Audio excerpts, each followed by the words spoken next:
is Charlie Munger and everything money right on Alibaba. Here's why I think Baba stock is an $80 stock for now. Calm down. $80 is without paying a premium and because of the recent low EPS. Hey guys, I'm the Newb investor. Today we'll be screening Alibaba to our three metrics to see whether the stock is trading at overvalued, fair, or discounted prices. From there, we should determine if the stock is a buy or not at current prices. I personally don't like investing in Chinese stocks. Actually, I'm picky when I'm investing to foreign stocks in general.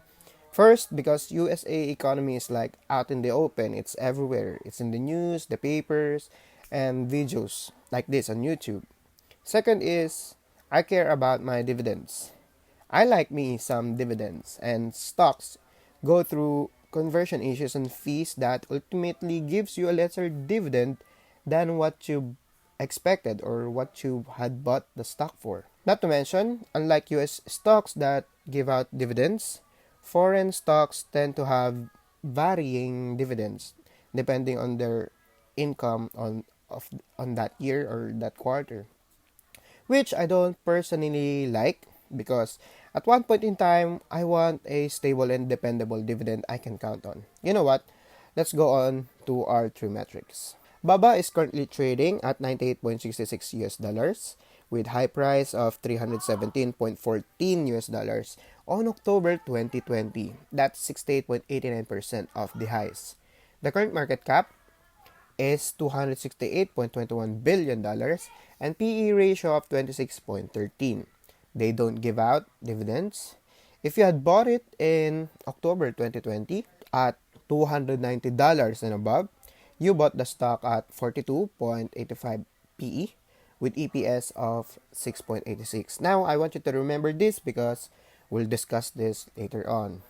First metric, we want an EPS multiple less than 3. It's 7.12. We get this by dividing the current PE by the EPS. The multiple is high because of their low EPS trailing 12 months. If we compare that to the EPS history over here, in 2021, this is in fiscal year, it is 8.35 and now it's down to 3.76. So you might want to look on that. Also, look at their shares outstanding here. They're diluting their investors.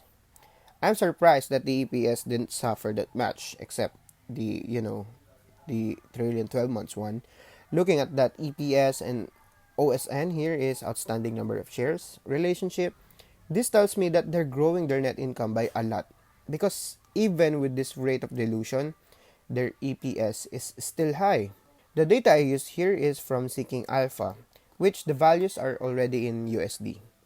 Second metric, we want to pay $1 or less for 1% of the money they're making. This is based from the lowest yield of both the net income and free cash flow yields of the current year and the averages of 5 and 10 years of yields. The more data, the better, but in this video, we'll only be using 5 years of data just to show you our process. What you see here is revenue deconstructed. You'd see here the costs and expenses and the income they keep off of those revenues in percentages. I'll show you the relationship of the sales. In 2021, they spent 64.024 billion to make a revenue of 109.468 billion. That's 58.49% of the total revenues. In average, they use about 75 to 85% of their revenues to costs and expenses while keeping about 20 to 30% as income and free cash flow. I've also included here the revenue growth because my second metric does not account for the loss in revenues.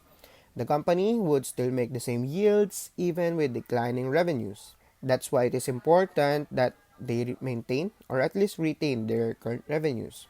Of the 4 highlighted values, we'll take the lowest yield to divide our current PE. In this case, it's 20.99. Their net income yield in 2021. Use that to divide our current PE of 36.76 and we have a discount of 1.27, meaning we're paying Alibaba 1.25 times their yields if we buy at these prices. If you had bought it in October 2020, you paid for 1.21 times their yields back then. You bought it at a premium then. I think paying for a premium is reasonable. Look at this revenue growth. The lowest yield then was 35.3. Compare that to now, which is 20.99.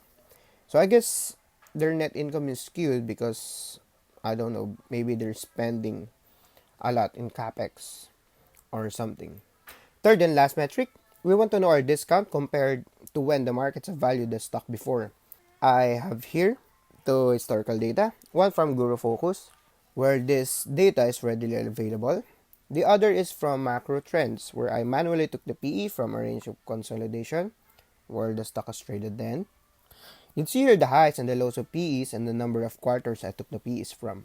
Of the two highlighted values, we'll use the lowest average historical PE to divide our current PE of 26.76 and we'd get a discount of 1.15.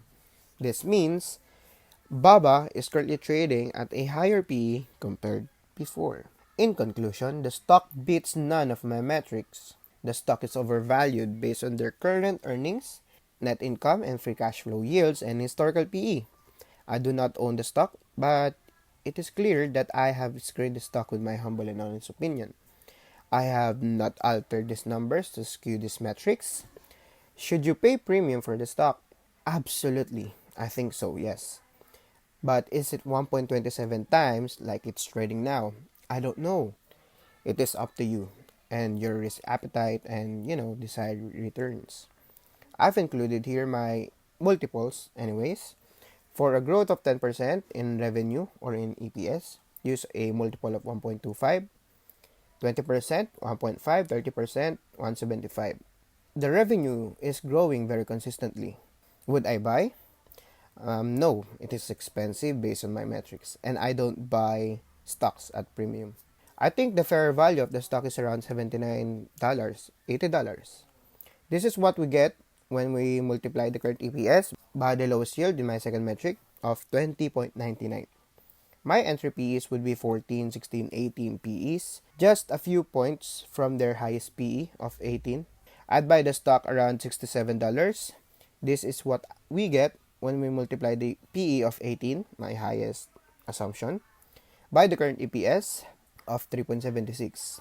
I've included here some entry prices using the multiples I gave you, but I don't promote buying stocks at multiples. I don't buy stocks at multiples.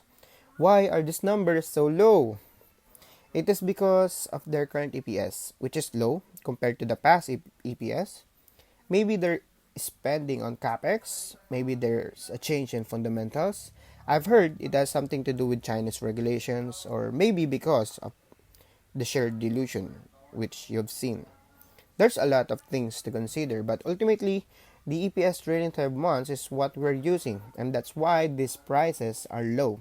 If you think their EPS can go back to normal levels, say 8 EPS, the stock could go up to $175.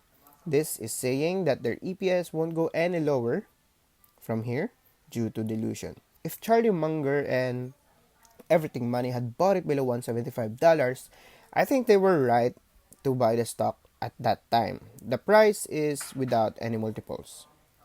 At the end of the day, it is the fundamentals that matter. If they have enough money to buy back shares, to back their financials, I think you should be fine in the long term.